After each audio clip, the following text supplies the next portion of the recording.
Somerset's Nick Compton was denied his chance of making history by completing 1,000 first-class runs before the end of May by the weather in Worcester, which came down with him batting but 50 runs short of his target after Peter Trigo had bowled Worcestershire out in the morning to give Compton a chance.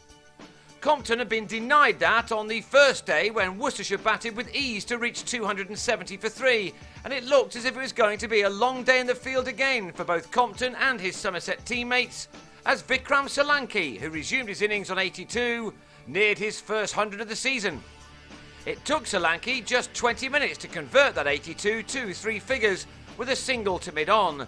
His turn had occupied 180 balls, with 13 fours and a 6 included therein.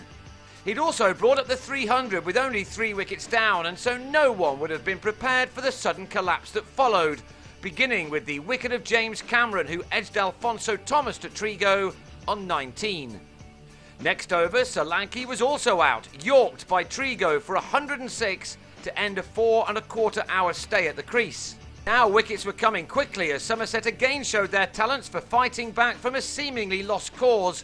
Matthew Pardo was next out, LBW to Trigo for 5.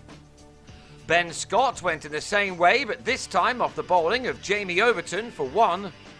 David Lucas was probably legged before being bowled by Trigo, who now had 5 wickets to his name for just the 3rd time in his career. Gareth Andrew edged an attempted big hit off George Dockrell to be caught by James Hildreth. And before lunch was taken, Richard Jones was superbly held down the leg side by Craig Kieswetter off Craig Overton after a brief flurry of runs. Worcestershire had gone from 302 for 3 to 324 for 9 before being dismissed for 340, with Trigo taking 5 for 75. It had been an immense performance from Somerset, although they too struggled with the bat when it was their turn. Alex Barrow edged Lucas behind to go for a single, and Arul Sapaya turned a delivery from Jones to Pardo at mid-wicket to leave Somerset on 11 for 2. So now all eyes turned to Compton, who needed just 59 runs to reach his remarkable landmark.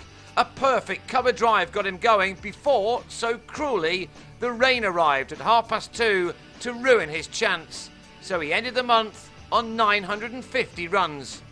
In the end, Compton watched the drizzle come down, ironically, from the Graham Hick Pavilion, Hick being the last man to get to 1,000 runs before the end of May, 24 years ago. Compton still has a big role to play. He'll resume on 9 with Hildreth on 5 and Somerset on 27 for 2, still 313 runs behind.